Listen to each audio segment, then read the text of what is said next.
Come to the statement. Prime Minister. Thank you, Mr. Speaker, and can I thank you for your earlier words about John Prescott. We woke today to the deeply sad news that we've lost a true giant of the Labour movement and of this House, a man who fought for working-class ambition because he lived it.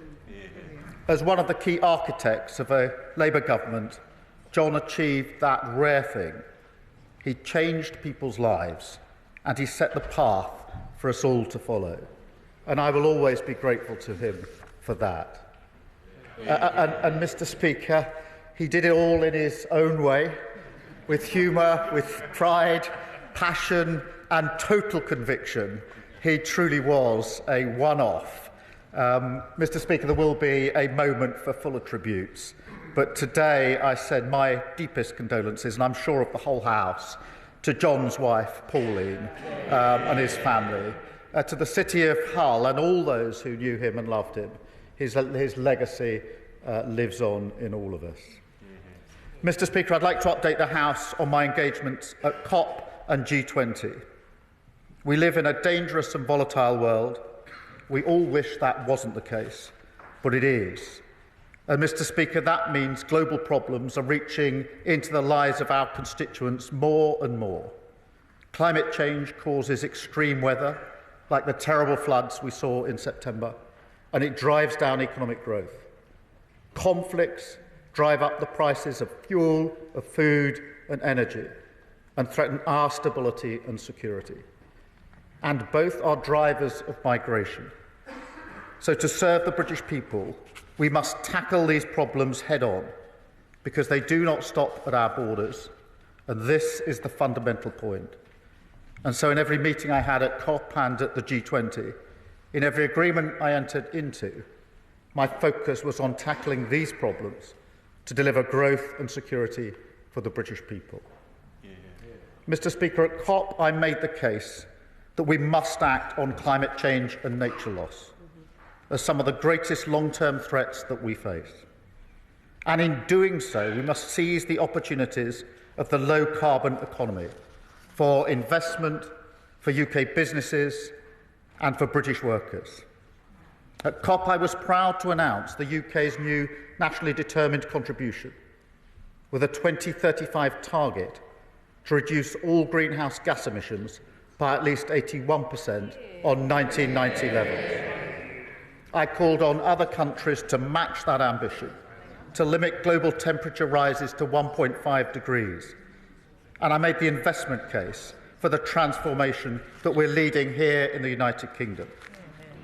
Because, Mr. Speaker, by launching GB Energy, creating the National Wealth Fund to build new energy infrastructure, and setting a path to clean power by 2030, we will not just boost our energy security and protect bill payers, but we'll also put Britain in pole position to claim the clean energy jobs of the future.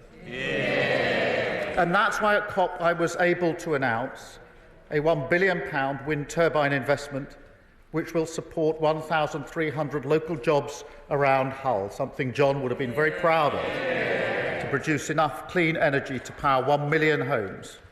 And that, of course, is in addition to the recent investment in carbon capture in Teesside and Merseyside that will create 4,000 jobs, and the investment announced by my right honourable friend the Chancellor for 11 new green hydrogen projects across Britain. Mr. Speaker, of course, tackling climate change is a global effort. So at the G20, together with Brazil and 10 other countries, I launched our Global Clean Power Alliance to speed up the international rollout of clean power, to accelerate investment and cut emissions around the world. Mr. Speaker, we came together at the G20 to meet other challenges as well. I was pleased to join President Lula's Global Alliance Against Hunger and Poverty to bring about an end to the lost decade in that fight, because this is also an investment in stability and in tackling the factors that force people to leave their homes and make long journeys that too often end with criminal gangs exploiting them and putting their lives at risk in the English Channel. Mr. Speaker, we will smash those gangs, and I'm sure the House will welcome the news from the Netherlands last week, where the National Crime Agency, operating with European partners, arrested a man suspected of being a major supplier of small boats equipment. We will hit these organised criminals with the full force of the law.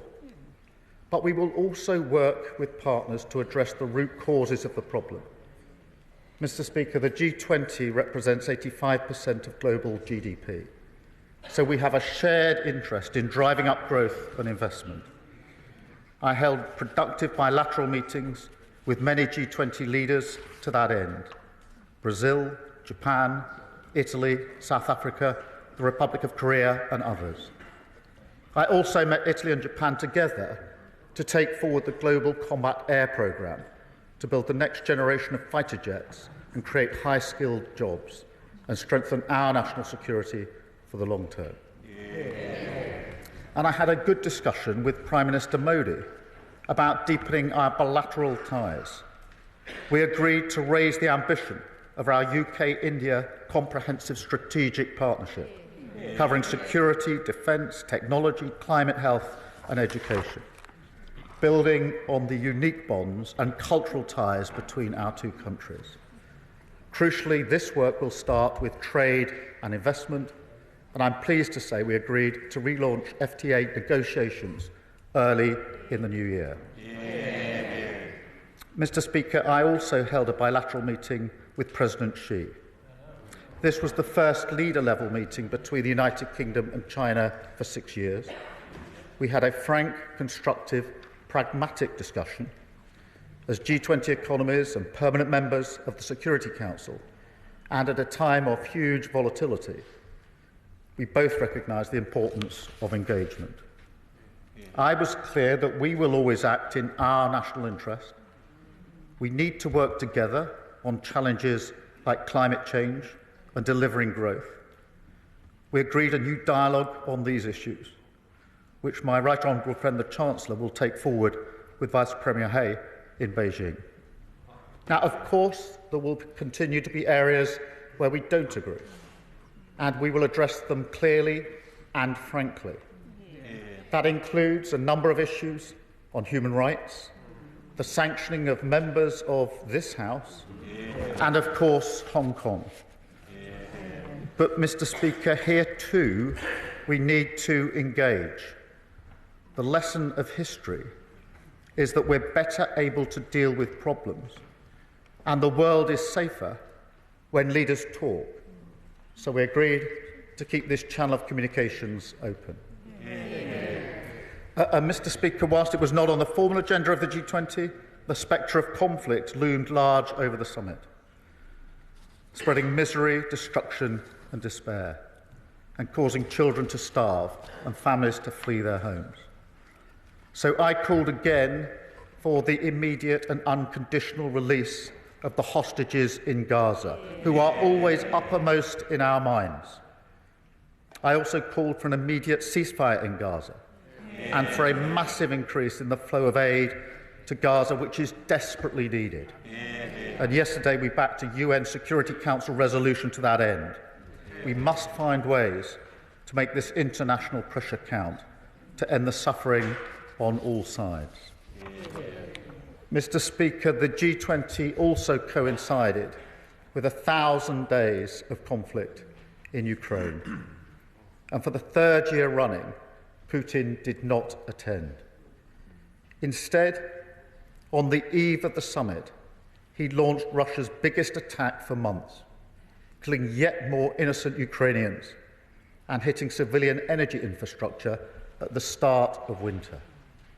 And he indulged yet again in dangerous, irresponsible rhetoric. Mr. Speaker, this is a member of the Security Council acting with contempt for the UN Charter.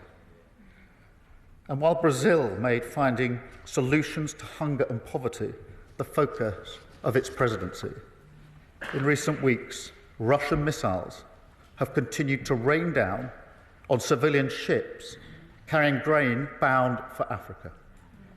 It could not be more clear. This is a man who wants destruction, not peace. And after 1,000 days of war, 1,000 days of Ukrainian bravery and sacrifice, I am clear that we must double down in our support. We will not be deterred or distracted by reckless threats. We have consistently said we will do what it takes to support Ukraine and put it in the best possible position going into the winter. The UK's support for Ukraine is always for self-defence. It is proportionate, coordinated and agile, and a response to Russia's own actions. And it is in accordance with international law. Under Article 51 of the UN Charter, Ukraine has a clear right of self-defence against Russia's illegal attacks. So, Mr. Speaker, I say again, Russia could roll back their forces and end this war tomorrow. But until then, we will stand up for what we know is right, for Ukraine's security and for our own security.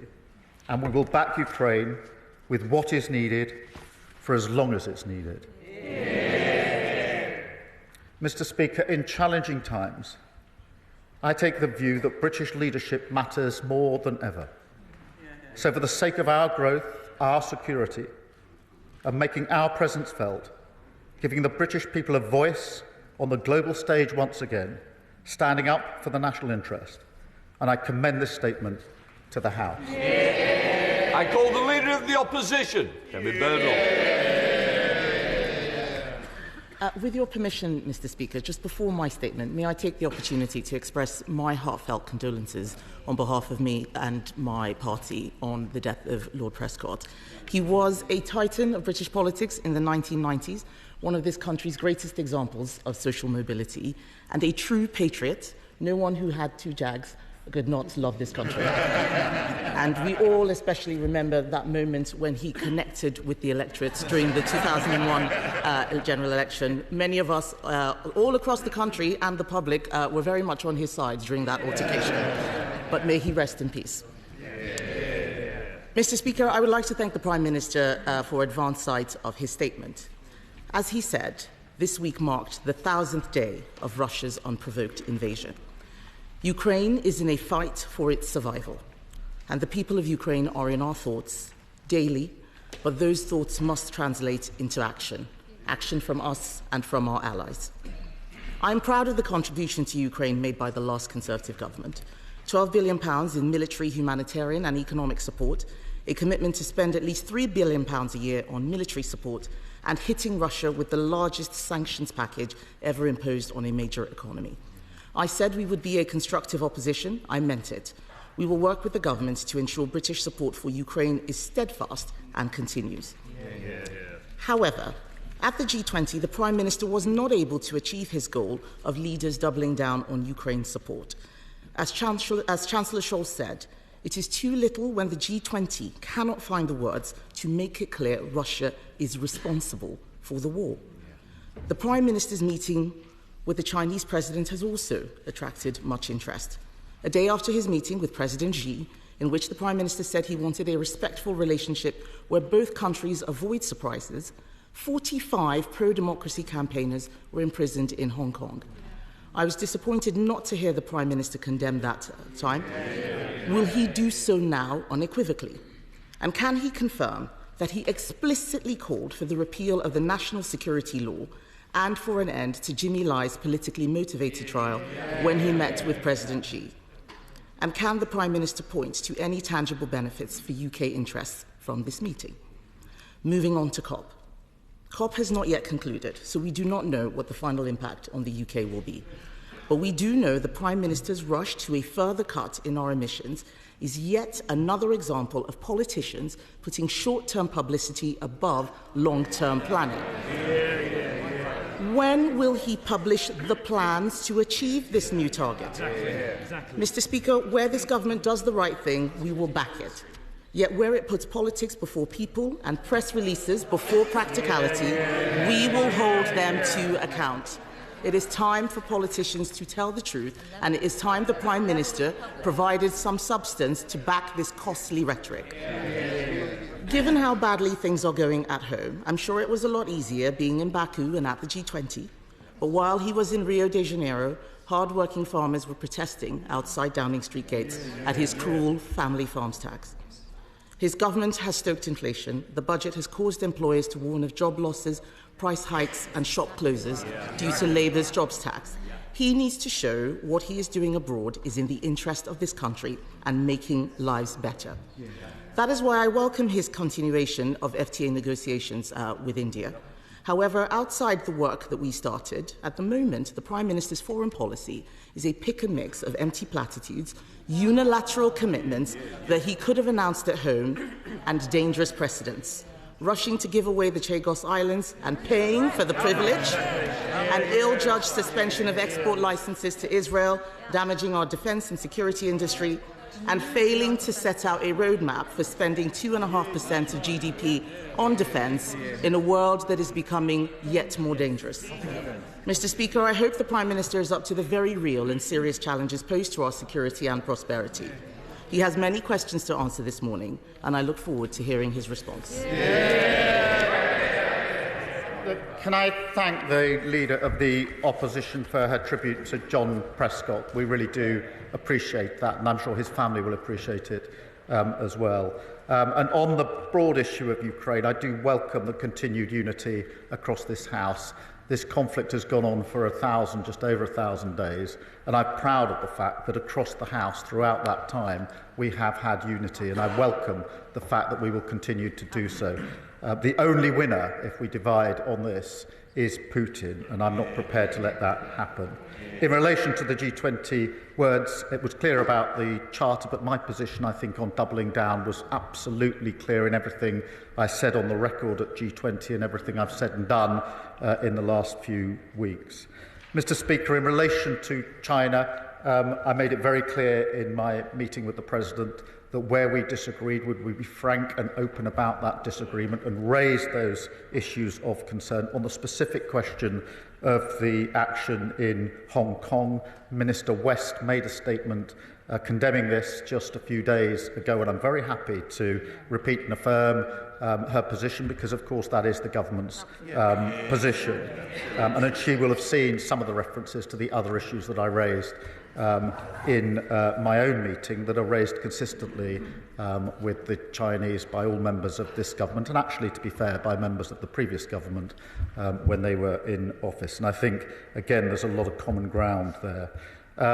On COP, we used it on pushing forward on the targets. I have to say, it is a shame that what used to be a cross-party issue not so many years ago, I remember COP when it was in Scotland, when COP was in Scotland, there was a real unity across the House about the importance of tackling one of the most central issues of our time.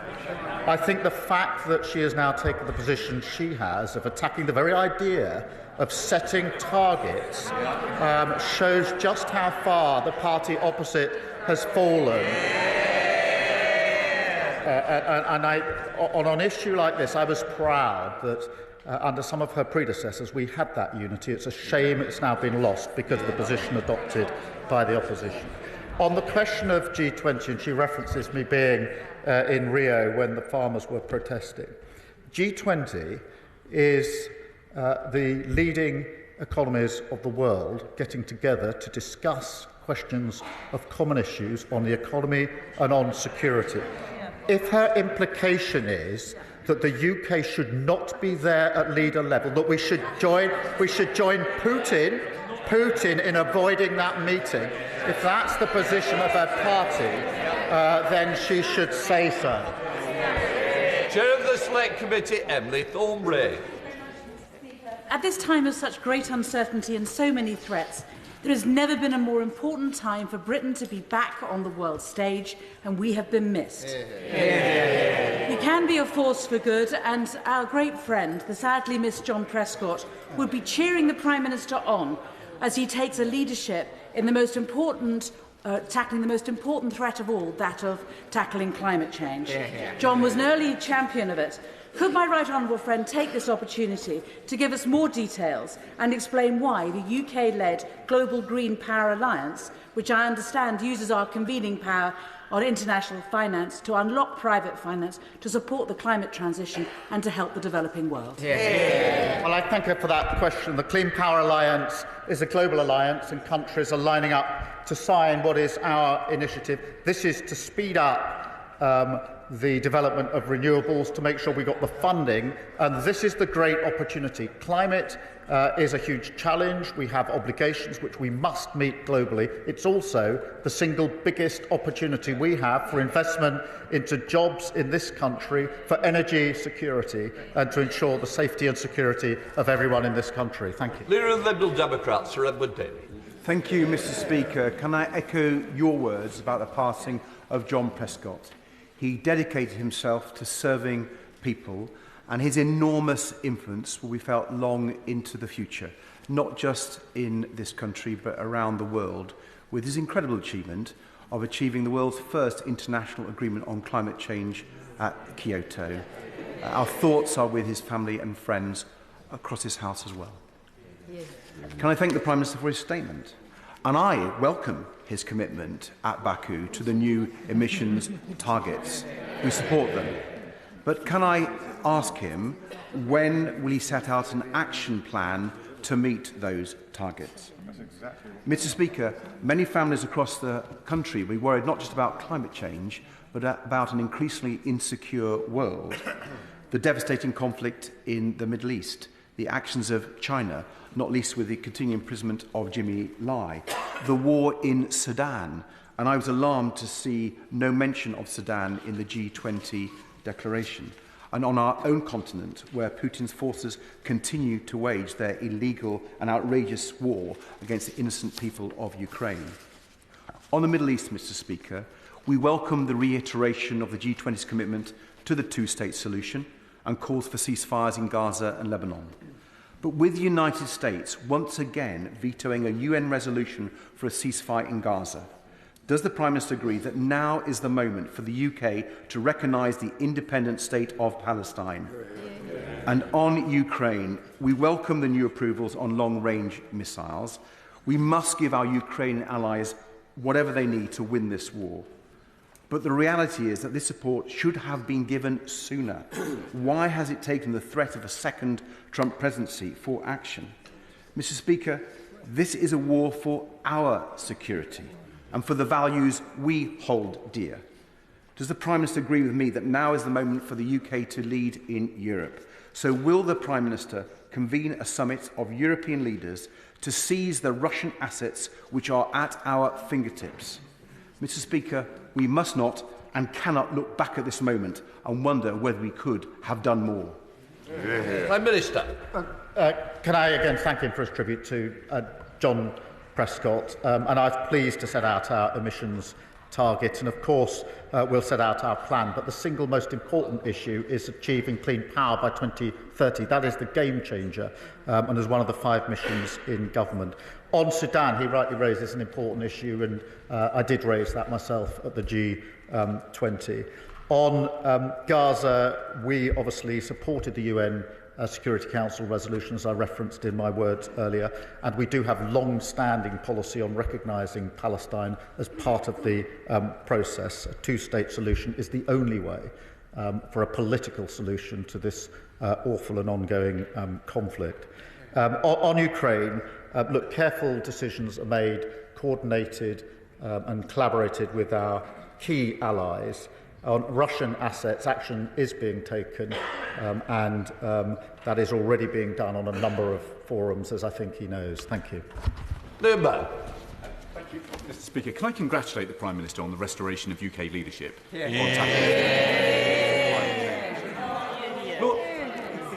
Lord Prescott, who did so much to lead on Kyoto, would be truly proud of his work and the work of his cabinet. Now, I was very proud to lead the IPU delegation from the UK to Baku this weekend, where we heard loud and clear the report from finance experts that say We need $1 trillion a year in climate finance between now and 2030. The UK has led from the front, but the reality is we can't hit that target without building a bigger World Bank. Now, we could lead that charge by recycling some of the £3 billion we get back from the European Investment Bank. Is that an initiative the Prime Minister could look into?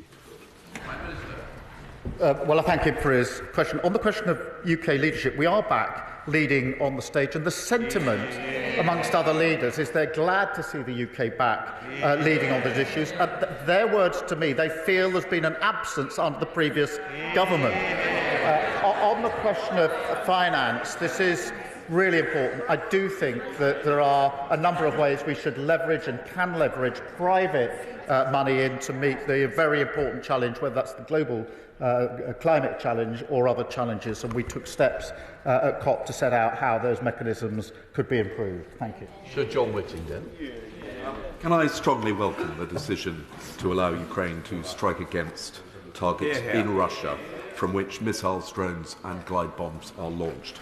But in discussing how best to support Ukraine, can he say what progress was made in assisting Ukraine's own military-industrial sector to allow them to develop their own technology and to reduce their reliance on the West? I thank him for raising that issue, because I think it is very important that that work goes on, and we are obviously making our own contribution to that. I won't go into the details, as he will understand here in the House, but I can make sure that he'll have a meeting, should he wish one, to just give some of the details of that. Melanie. Mr. Speaker, in the Prime Minister's statement, he refers to the £1 billion investment for wind turbines in Hull. Can I ask the Prime Minister how he envisions that will benefit and improve the lives and opportunities for my constituents in Great Grimsby and Cleethorpes? Well, I was very pleased to announce this work in Hull. It'll be about 1,300 jobs, well-paid jobs in Hull, making the blades for wind turbines. Mr. Speaker, it wasn't that many years ago I went to the Whiteleys wind farm up just outside Glasgow. There's 350 or so wind turbines up there. I asked the question, how many of these were built in Britain? The answer came back, none, not a single component. And so not only is this very good for Hull, well-paid, secure jobs, it's very good for the United Kingdom that we are now beginning to make the components for wind turbines. Sir Iain Duncan Smith. Mr. Speaker, can I return the Prime Minister to his meeting with President Xi? He may have recalled that at the time President Xi had put 4 red lines, one of which was about democracy and human rights, which he said he would allow no challenge. Now, during the course of the meeting, what has concerned many Hong Kong refugees here who fled Hong Kong, and I have been in contact with them, they were worried about the Prime Minister's failure to condemn the arrest of the 45 and to call for their release and that of Jimmy Lai. So I don't believe he really answered that question properly, so I'm going to give him another opportunity, if you wouldn't mind. Would he now get to the dispatch box, forget about another minister might have said it, and say right now that he, as Prime Minister, condemns the Chinese government for their arrest and incarceration of the 45 peaceful democracy campaigners and calls for them to release them and Jimmy Lai immediately, because they're in breach of the Sino-British agreement. Well, I'm very happy to affirm and confirm all of that. I did raise these issues, Minister West, but I said I condemned it a moment ago, and I'm happy to say so. I just did. I'll say it again. But I do. I mean, look. The Right Honourable Member has raised, these are serious issues that he's consistently raised, and I recognise that, and we've discussed it between ourselves on previous occasions. It is important that where we have these significant differences, particularly on issues of human rights, that we have frank, open discussions about them, and that is why these matters have been raised repeatedly, and I myself raised them in the meeting that I had earlier this week and will continue to do so. But I'm very happy to be clear about that condemnation and just to repeat it for him. Alex Sobel. Thank you, Mr. Speaker. I know the Prime Minister shares my disappointment in the weakness of the G20 statement on Ukraine compared to the G7 statement. when he met with President Xi, did he raise China's support of Russia in regards to the war in Ukraine and ask them to step back and join us in trying to end the war in Ukraine on fair terms for the Ukrainians? Yes, I did raise those, the position of China's stance in relation to the conflict, and there's a clear readout of the meeting, and it's not the first time it's been raised by this government or, in fairness, by the previous government. Foord. Thank you, Mr. Speaker. Not all members of the G20 at the summit are as concerned about the Russian invasion of Ukraine as is the UK. Ahead of the summit, it was said that the Prime Minister would talk about the unfathomable consequences if Putin succeeds. Did the Prime Minister talk to some of those sceptical leaders about those consequences, and what did they say? Well, yes, of course I did. Russia's a member of the G20. Putin wasn't there. Party opposite seems to be suggesting we shouldn't have been there, which I find a very odd position, the implication. But yes, of course, I think it's really important to take every opportunity at leader level at these sorts of meetings to have the discussions we need to have with our allies, our close allies, but also to have the discussions that we need to have by those that don't agree with us, so we can raise those concerns and try to find a way forward. So we did do that. Deborah Abraham. Mr. Speaker, can I associate myself with your remarks, the Prime Minister's remarks, and others about the late Lord Prescott? He really was a one-off, and I will never forget his kindness and support to me. On the substantive issue of the statement, though, I'd like to congratulate the Prime Minister and colleagues for last night's Security Council vote to try and get Israel to provide humanitarian access to Gaza. Yeah. But on its own, it won't stop the Israeli government's destruction of Palestinian lives and homes. The inaction that we saw from the previous government over the last year mean that there's even greater pressure on this government and to act quickly.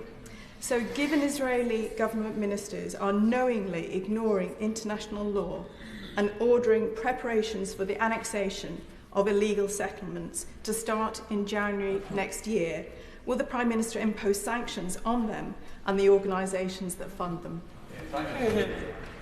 Well, I'm grateful to her for raising the important issue of the West Bank and settlements, because it is a major cause of concern. It has been for some time, and it's an escalating cause of concern, and certainly sanctions have been imposed in the past and will continue to be. Thank you. Thank you, Mr. Speaker.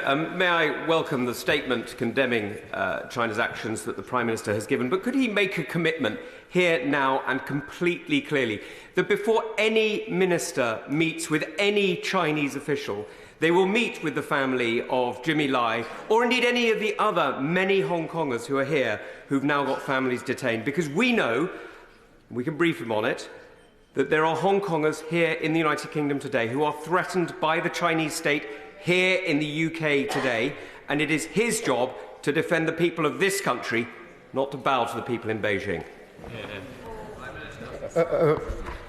Defending the people of this country is what we do every day.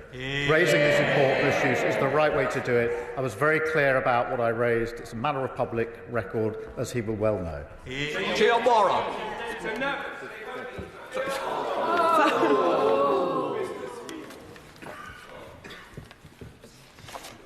Thank you very much, Mr. Speaker. In the last few days, the Labour government has reaffirmed our commitment to Ukraine in its existential war against Russian aggression, reaffirmed our commitment to combating climate change in all our interests, and backed the UN's resolution for a ceasefire in Gaza and the release of all hostages. Does the Prime Minister agree with me that at a time of global volatility, geopolitical uncertainty and rising authoritarianism, it is more important than ever that Britain and Britain's values are back in action on the global stage? I do, and it's clear that we live in a more volatile time now than I think many of us can remember. These are issues of global concern, whether that's climate change or conflict, and they have a direct impact back in the United Kingdom, and therefore it's in our national interest that we show the leadership we have been showing on these issues, leadership which was sadly missing under the last government. Seamus Logan. Thank you, Mr. Speaker. Can I associate myself and my colleagues with your remarks and that of honourable members on the passing of John Prescott? John was a deeply principled man, clearly driven by a desire to improve people's lives. Our thoughts are with his wife Pauline and his family. Mr. Speaker, the investment we have seen in renewables, particularly in Scotland, is not only essential in tackling the climate crisis, but has the potential to enable people to live in warmer homes with lower bills. However, the totally outdated setup of the UK's energy market, where electricity prices are tied to global gas prices, means that people are not feeling the benefit of the rollout of cheap renewable energy sources. Can the Prime Minister tell us, as temperatures drop below freezing and millions of pensioners struggle without the winter fuel payment, will he now commit to domestic energy price reform? This is a really important point. I'm grateful to him for raising it. We are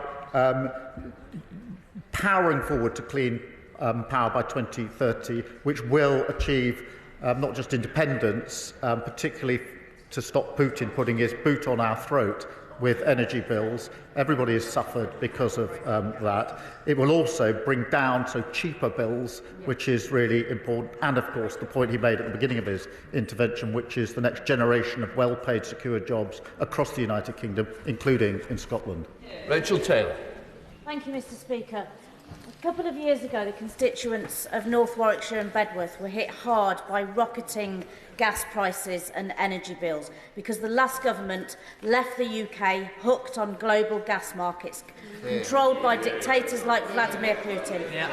Following the COP summit, can the Prime Minister reassure my constituents that he will work relentlessly to make sure nothing like that ever happens again to my constituents in North Warwickshire and Bedworth? Yes, I can, and this is an important point.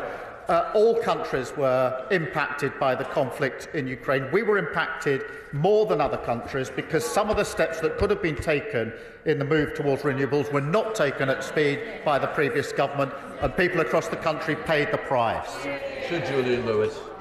Given the Prime Minister's unequivocal backing of Ukraine and his admirable assertions that Putin must be seen to fail, will he rule out replacing, if she has to be replaced, our professional diplomatic ambassador in Washington by a party politician who has stated that Ukraine must lose the occupied territory to Russia, must give up on becoming a member of NATO, and must rely instead on security guarantees from the European states? Well, I thank him for the joint position in relation to the importance of Ukraine, and I will resist the temptation he offers for me to start discussing the position that he referenced. Mr. Speaker, can I echo your remarks about Lord Prescott and those of the Prime Minister too? He was a true embodiment of working class values and aspiration, and as he always used to say, nothing's too good for the workers. Mr. Speaker, this weekend I'll be joining Rochdale's Ukrainian community to commemorate the 91st anniversary of the Holodomor, Stalin's man-made famine against the Ukrainian people that resulted in the loss of up to 4 million lives. Does the Prime Minister agree with me that the Russians will never crush the spirit of the Ukrainian people and that we will do everything possible to aid them in their defence against Russian aggression? Yes, I do agree with that, and I was struck. I think members of all parties will have been struck during the general election campaign that wherever I campaigned, I'm sure others campaigned across the country, the support for Ukraine was there in every quarter of the United Kingdom, and I'm very proud of the fact that that's the position across our country. Richard Tash. Thank you, Mr. Speaker. I was struck in the Prime Minister's statement there was not a single reference to our most important security or trading partner, the United States, particularly at this time of change with the good news of the election of President Trump.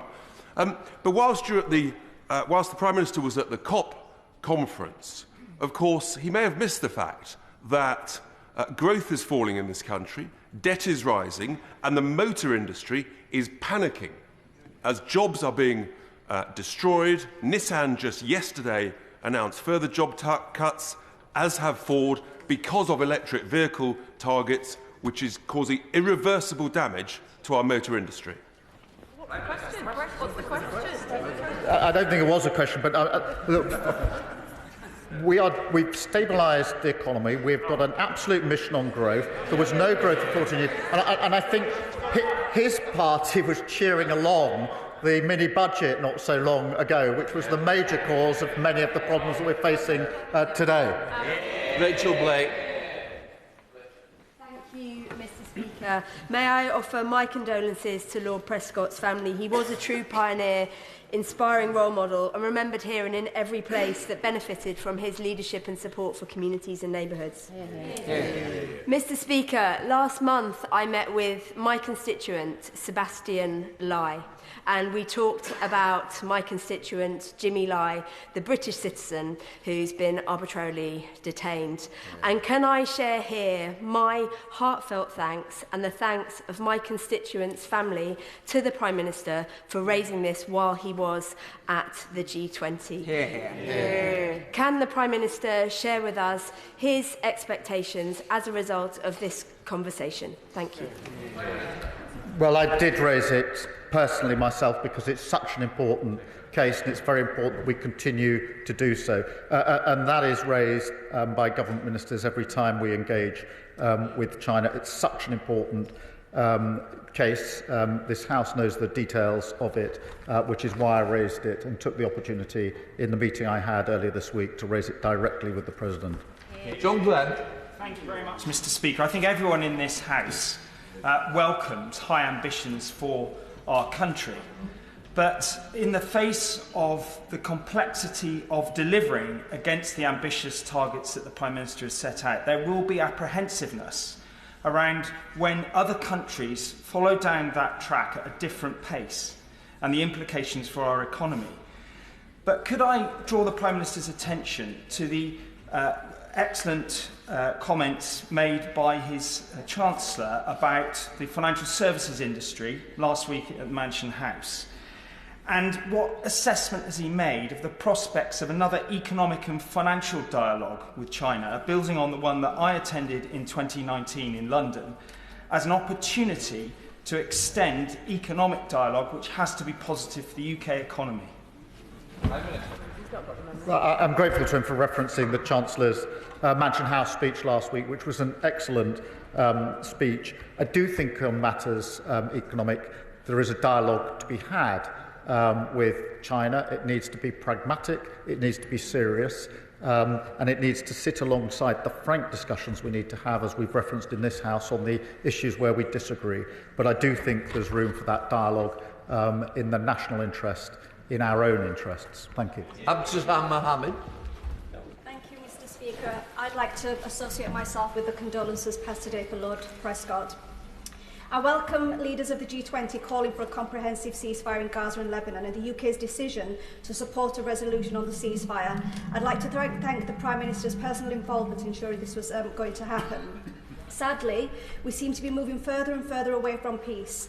Gaza is on the verge of famine. Palestinians are being deprived by Israel of food and humanitarian aid. The countdown, Mr. Speaker, on UNRWA coming to an end is looming. Can the Prime Minister share what conversations he has had to press Israel to either reverse or pause their decision, or explain how they will meet their obligations under international law? I thank her very much for raising this issue. I have pressed it on numerous occasions with many leaders in the region and elsewhere. We have to keep pressing for the hostages to be released, and we must never forget that they have been held for a very long time in the most awful of circumstances, and what their parents their families are going through is absolute torture. But we absolutely also need to be clear that aid is desperately needed into Gaza, where there have been tens of thousands of people killed. That aid needs to go in. It needs to go in urgently, and I will continue to keep pressing that case. Ellie Chance. Thank you. Mr Speaker, time is running out at COP29 and the clock is ticking on the climate crisis. I very much welcome the leadership shown by the Prime Minister in attending COP29, setting ambitious targets for the UK. The need to agree a global finance goal is vital and progress in Baku is clearly challenging. Can the Prime Minister assure me that he is pulling out all the stops this week to ensure that agreement is reached, that it will be adequate to meet the needs of the poorest countries, and can he assure the House that the UK's pledges will be primarily in the form of grants? Thank you. Well, I'm grateful to her for raising this. Those discussions, as she knows, are ongoing, and it's very important that we play our full part in making sure that they conclude in a satisfactory way. I think alongside that, it's very important that we push the case for leveraging private finance as well, which will be needed to meet this challenge, and we're continuing to do that. Thank you. Mark Stewart. Thank you, Madam Deputy Speaker. Can I welcome the Prime Minister's global leadership? He has restored our place on the world stage. Climate change is the biggest threat that faces us all, and that used to be an uncontroversial statement, which is why I was stunned to hear the Leader of the Opposition describe the actions we have taken to deal with this problem being done for short-term publicity. Absolutely outrageous. Is the Prime Minister as delighted as I am that the climate sceptics of the Conservative Party are sat on those benches so that we can take the long-term decisions on these ones? Well, I'm grateful for him for raising it. I do think it is a great shame that the party opposite has decided to go backwards on this important challenge. Not so many years ago, this was a united position across the House because it's such an important challenge. I think it is simply a sign of how far the party opposite has fallen. It's unsurprising that they're on those benches. May they remain there for a very long time. Thank you, Madam Deputy Speaker. And I welcome the commitments which were shared with Prime Minister Modi in the discussion the Prime Minister had. He set out in his statement the position of reigniting the free trade talks which were begun under the last government. Will he set out any red lines that he set out on that free trade agreement, and indeed the timetable that he's agreed? A previous Prime Minister promised a free trade agreement by Diwali. Will this Prime Minister set a different timescale? I think you'll find the previous government made lots of promises about lots of things. The only unifying factor is that they actually met none of those promises at all. What we did was to heighten the ambition for the agreement and to make clear that the negotiations would restart early in the next year. Of course, there are checks and balances and discussions to be had in that, but I'm pleased that we've raised the ambition that the engagement was constructive and in the best interests of our country. Rebecca Long-Bailey. Thank you, Madam Deputy Speaker. May I associate myself with the comments of the Prime Minister about the late John Prescott, who's a giant of this place and the Labour movement, and my condolences go to his family and loved ones. Now, the Prime Minister may know that as the G20 communique once again recommitted to advancing the goal of a world free of nuclear weapons, a groundbreaking and upsetting BBC documentary aired showing the harrowing experiences of British nuclear test veterans and uncovered vital new information. I know the Prime Minister has long supported these men and their families, so will he agree to meet with them, myself and the members of South Holland and the Deepings and South Shields to discuss the government's next steps in securing long-awaited truth and recognition? Can I thank her and pay tribute to her personal work on this issue, which she has been pressing for a number of years with considerable success. As she knows, I previously met the veterans myself, and members of the government will be happy to do so in the future. It's a really important issue, and again, she has been pressing for this for some years, and I pay tribute to her for that. Nick Timothy. Thank you, Madam Deputy Speaker. Regarding the Prime Minister's plan to decarbonise the grid by 2030, can he guarantee in that time frame that there will be no power shortages, no blackouts and no energy rationing? Yes. Florence Islami. Thank you, Madam Deputy Speaker. And I also wish to associate myself with the remarks of the Prime Minister. I remember the late Lord Prescott visiting the Clapham Park project, one of the New Deal for Communities areas, and in true John Prescott style, he turned up on the estate in his Jaguar. And Madam Deputy Speaker, food insecurity is such a big issue, and floods and drought can cause food insecurity for many countries, and data from the Trussell Trust in 2023 highlighted 7.2 million people, including 17% of children, faced food poverty. I attended an event earlier this week hosted by my right honourable friend, the member for Hackney South and Shoreditch, Too Good to Go, highlighting how we can use food surplus and help retailers and consumers. Can the Prime Minister please outline how he's working with international partners to highlight this really crucial but sometimes untalked about issue of food insecurity? Well, I'm very grateful to her for raising this, and food security was an issue that I did raise in the G20 earlier this week.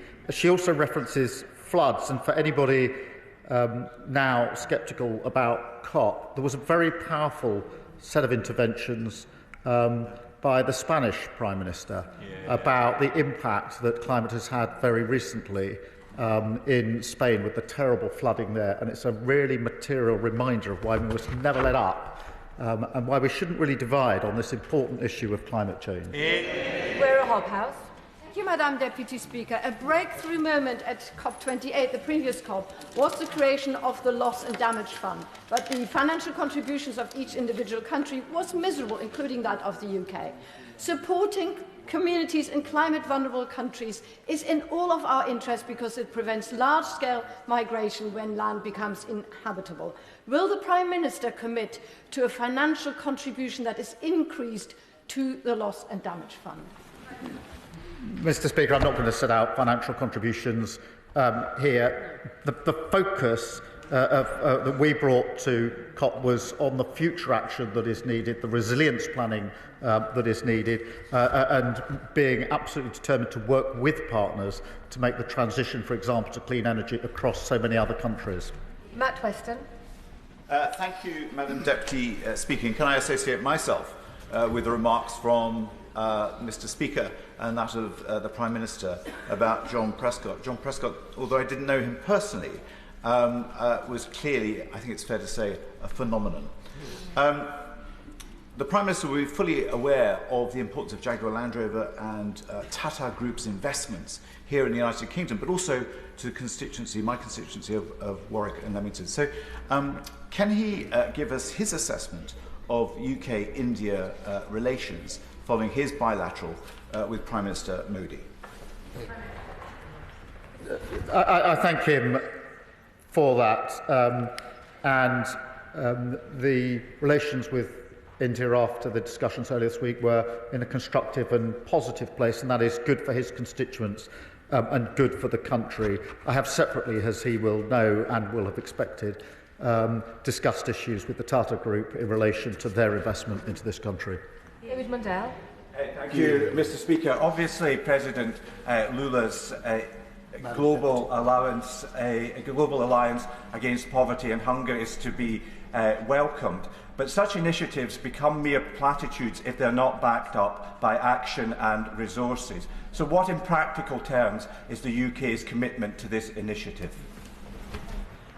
Well, it was an important initiative, and we backed it earlier this week, and will support the actions that come out of it, and that's something I made clear in my contribution. But he's absolutely right that these initiatives do need to be backed up by action to carry them forward, and we will make sure that they are. Thank you. Ashley Dalton. Thank you, Madam Deputy Speaker, and can I add my voice to the tributes made to Lord Prescott today. Thank you. I thank the Prime Minister for his update on COP29, and I ask the Prime Minister what his priorities are for the UK's international climate leadership in the run-up to COP30 in Brazil, and did he discuss this with President Lula in their bilateral discussions? Yes, I did, because I think COP next year is a very significant and important COP. I think everybody recognises that. And what is needed, more than anything, is for other countries to follow the lead of this country in relation to their emissions targets, and I discussed that directly with him. Jeremy Corbyn. Thank you, Madam Deputy Speaker. Could I add my condolences to John Prescott's family at his loss, and my thanks to John for his life, and in particular the joy of campaigning with him, where he's much loved, during the 2017 and 2019 elections. The Prime Minister is right to say that the refugee flows are in part caused by climate change. They're also caused by wars.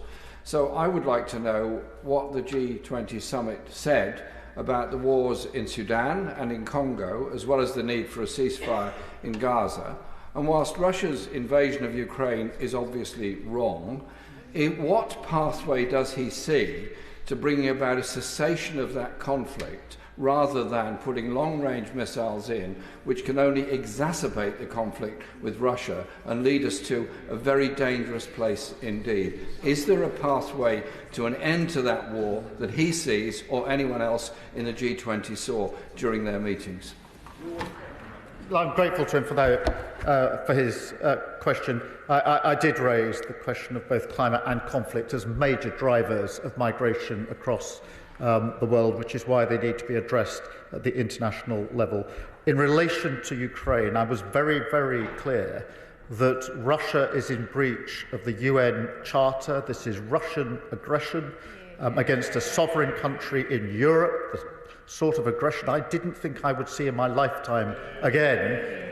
And we must ensure that Putin does not win this war. And that's why I've been so clear in standing with Ukraine for as long as it takes, and providing them with whatever resource that they need in order to do so.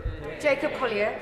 Thank you, Madam Deputy Speaker. Can I thank the Prime Minister for his statement and for his display of unity with the French President Emmanuel Macron on Armistice Day. We've gone from Tory Prime Ministers who question whether France is even an ally, leave Normandy early, to a Labour Prime Minister who stands shoulder to shoulder with our French and European allies. Does the Prime Minister agree with me that strong alliances with our European neighbours are crucial for our peace and security? Yeah. Yes, I do. And to attend the Armistice Day in France was really a special and important... I'm sorry? Armistice. I was saying it was a very special and moving occasion, remembering all of those who lost their lives for the freedoms that we... So, not sure why he wants to chunter through that, but we were able collectively to reflect on all those that lost their lives, not only in the First World War, but in every conflict since. We must never lose sight of the fact that many of those that we lost were there buried in France, and it was a very special moment to be there. Graham Stewart. Thank you, Madam Deputy Speaker. John Prescott was a remarkable climate diplomat, funny, moving and strangely mesmerising speaker. But he was also aware that while ambitious climate targets are necessary, that climate action is essential. And in that light, I understand that the hydrogen allocation round 1 agreements are ready to go. Can the Prime Minister commit to get those out, issued to companies, so we can get the hydrogen economy going, the jobs that go with it, before Christmas? Well, I want this to proceed at pace. It is a really important initiative. There's no silver bullet here. I think we need to be working across all areas to get to the goal of clean power by 2030, and we'll continue to do so at pace. Mark Ferguson. Thank you, Madam Deputy Speaker. And I wish to echo the remarks of the Prime Minister and others with regard to John Prescott. Rarely has there been a better example that working people are meant to govern, and I hope that John knew what a great example he was to so many of us on these benches and across this place. Yeah. It is clear that we must take a far larger role in international affairs. That is not optional at this time, but that role must translate into greater prosperity at home. Can the Prime Minister expand on how the conversations he had at the G20 and COP will bring greater levels of jobs and investment to communities like mine in Gateshead? Can I agree with him that, firstly, international affairs are probably more important now than they've been for a number of years because of the volatility, but also a great opportunity because the next generation of jobs are there. There's a race on for those jobs, particularly in renewables. I want the UK not just to be in that race, but to be winning that race. And that is why in every international engagement I've had, I've pressed the case of the UK. And I'm very pleased with the investment that is now coming into our country. An example I gave was the investment into Hull, which I announced at COP. But at our investment summit a few weeks ago, £63 billion worth of investment into this country, which we measured in good, well-paid jobs, was forthcoming, and that is good for our country. Rebecca Smith. Thank you, Madam Deputy Speaker. Given the Prime Minister's optimism on his return from COP29, can he tell the House how the deals he signed there will uphold his promise to cut energy bills by £300 for constituents like mine, and when they can expect to see this as a reality?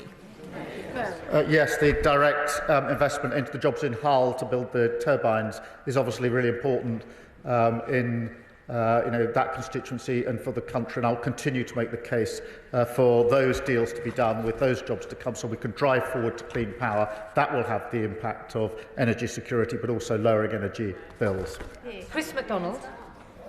Deputy Speaker, I had the privilege last week of meeting some of the members of the Ukrainian Parliament, and I know that they will have been heartened by the leadership that my right honourable friend, the Prime Minister, has shown on the world stage this week. Does he agree with me that there is only one aggressor in this conflict, and the way that to end the war is, in his own words, for Putin to get out of Ukraine? Yes, I do, and I think we must never lose sight of the fact that this war could be ended today if the aggressor ceased being aggressive, if Russia backed out and backed down. And there's no equivalence here.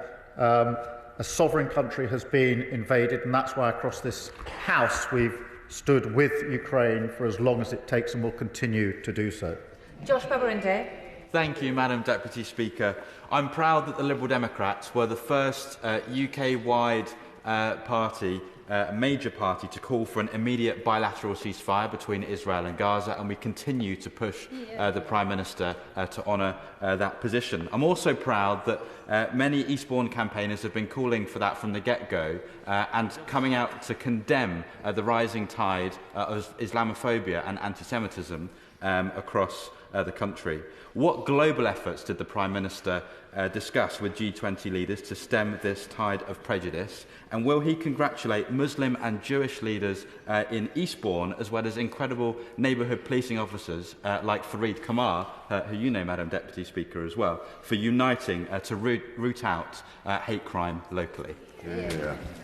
Look, I'm very happy to applaud anybody who is taking on the fight against hate crime in all its forms. And I think one of the sad features of the last few years has been the rise in hate crime in all its forms. And I think all of us have a responsibility, a duty to do everything we can to reduce hate crime, and therefore I'm very happy to applaud anybody involved in that, including in his constituency. Jim Dixon. Thank you very much, Madam Deputy Speaker. Can I associate myself with the tributes to Lord Prescott and send my condolences to his family? I very warmly welcome the Prime Minister's statement, particularly on COP. It's great to see, as members across this House have acknowledged, the UK showing international leadership on action to combat climate change once more. Given this government's mission to make Britain a clean energy superpower, can the Prime Minister tell us about how Great British Energy will result in lower fuel bills for my residents in Dartford, Ebbsfleet, Swanscombe and Greenhive, as well as across the country? Yes, Great British Energy, which will be publicly owned, will drive forward on renewables to clean power in 2030. We've got to make up time because of the slowness of the party opposite, but we're determined to do so. And this will be measured in energy independence so that Putin's boot will not be on our throat as it was in recent years.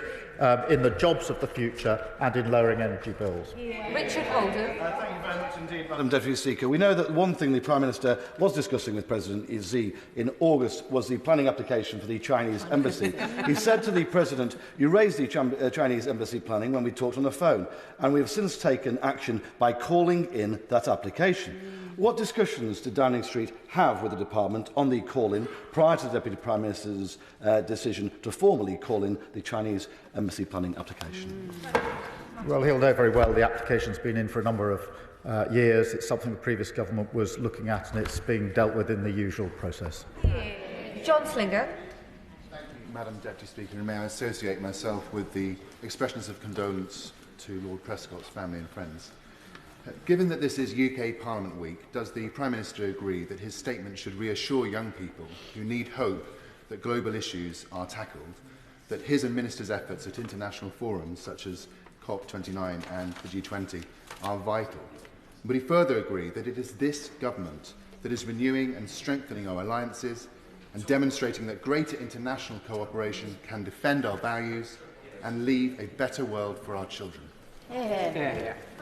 Thank you for his question. I think we all need to remind ourselves that it is young people more than any who will live with the consequences of our actions or inactions, and that's why I'm very pleased that the UK is leading again on these important global issues. And amongst other leaders at the G20, the absence of UK leadership in recent years under the previous government was keenly felt. Dr Ben Spencer. Madam Deputy Speaker, I note the Prime Minister's comments on COP. He will know, of course, that the agricultural industry is one of the most difficult areas to decarbonise, requiring substantial investment. On that basis, will his family farms tax help or hinder? Good question. I'm very pleased that at the budget we put £5 billion over the next 2 years into farming and food sustainability, which is hugely important to support our farmers. He will also, no doubt, have noticed the money that's been allocated to deal with flooding, which is a constant cause of problems for farmers, and the money that's been put into dealing with the outbreak of disease, which is devastating for so many farmers. He will also know that in an average case of parents wanting to pass on a farm to one of their children, that by the time the various assessments are made, it's only those above 3 million who will be affected by this, despite the fear-mongering opposite. That means the vast majority of farms and farmers will be totally unaffected, as I know he appreciates. Tony Vaughan. Speaker, may I also associate myself with the Prime Minister's remarks about the late Lord Prescott. Now that the Prime Minister has met with the Chinese President, does the Prime Minister believe that we are now in a better position to advance UK interests and to challenge China on important issues such as human rights than we were for the 6 years previously, when no UK Prime Minister could even have those conversations because they did not go to China? Well, I do think that's an important point. It's about getting the balance right, and that's why I took a pragmatic approach in the interests of this country to further our interests and to have frank discussions where they are necessary. But I do believe that it is better that we meet and engage than that we are absent from the international stage. Max Wilkinson. Mr. Speaker, the Prime Minister's focus on fighting climate change on the international stage is a welcome change to the conspiracy theories and equivocation that we had under the last government. One of the simplest ways to generate clean power in the UK is solar panels. One of the simplest ways to generate clean power in the UK is solar panels. So will his government take an interest in my private member's bill, the Sunshine Bill, to mandate solar energy generation on all new built homes when it comes to the Commons on the 17th of January? I've had a lot of documents put in my box over the last few weeks. I'll make sure a Sunshine Bill is in there. I'll be able to give a better answer next time round. Luke Murphy. Thank you, Madam Deputy Speaker. Can I echo the very warm tributes that have been made to Lord Prescott from across this House? One of the warmest tributes made to Lord Prescott from outside this House was by former Vice President Al Gore, who described him as an unwavering champion on climate action. I believe, therefore, that this government's alliance, the Global Clean Power Alliance, builds on that legacy uniting countries to accelerate the transition towards clean energy. But can the Prime Minister set out how this alliance and this action will deliver lower bills for my constituents and deliver the UK's energy security in the future? Yes, this alliance will push forward both the UK and other countries' drive towards renewables, and that will have an impact on the constituents of everybody in this House, because it will give energy independence, lower bills, and of course give us the next generation of jobs, which will go elsewhere if we don't win these contracts. John Cooper. Thank you, Madam in government, this party championed North Sea oil and gas, securing 200,000 jobs. 200,000 jobs, not just in Scotland, but right across this country in every constituency, including my own, rural Dumfries and Galloway.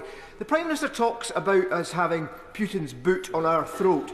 Surely pulling the plug on the North Sea oil and gas industry, as he is doing, delivers us into the hands of Putin and makes our energy security less viable. As he knows very well, North Sea oil and gas is sold onto the international market and therefore is subject to exactly the constraints. And the proof is there. Over the last few years, we've had terribly high energy bills, worse in this country than other countries, and the suggestion that somehow the last government insulated us from the impact on other countries is ludicrous against the evidence. Josh Fenton-Glynn. Thank you, Madam Deputy Speaker. Today, the United Nations said that virtually no aid has gotten to Gaza for the past 40 days. This winter, hundreds of thousands face malnutrition or worse. Can the Prime Minister update me with conversations he had at the G20 that could help us end this conflict, release the hostages and finally get aid back into Gaza? Yes, I repeatedly pressed this, not only at the G20 but elsewhere. That aid is desperately, desperately needed into Gaza, urgently and in greater volumes, much greater volumes than is currently making its way through. And so I've argued consistently for the release of the hostages. That has to be the starting point, for that aid to get in to Gaza, and for all of us to work for a long-term solution here, which has to be a peaceful way to the two-state solution. Shaukat Azam. Thank you, Madam Deputy Speaker. I'd like to thank the Prime Minister for his statement, and like the rest of the House, I agree that we must be a leading voice on the global stage.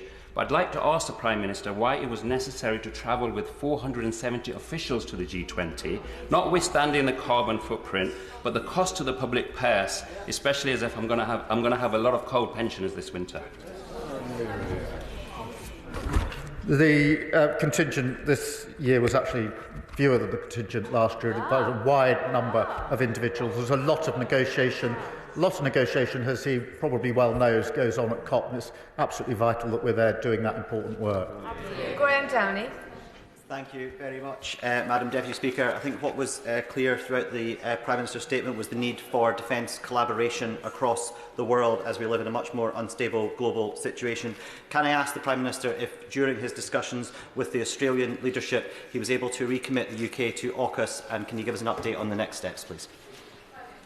I'm grateful to him for that question on AUKUS. I was able to discuss it with the Australian Prime Minister in the G20, as I have done on previous occasions when I've discussed it with him, with our full commitment and pressing on to the next stages. Jim Shannon. Thank you, Madam Deputy Speaker. On behalf of the Democratic Unionist Party, can I send our sincere sympathies to the family of John Prescott on his passing. He was indeed a mighty man, and he will be missed, but the one thing he's left behind is a legacy, and I think we can all recognise that. Prime Minister will be aware that for these summits to be effective, there must be global buy-in.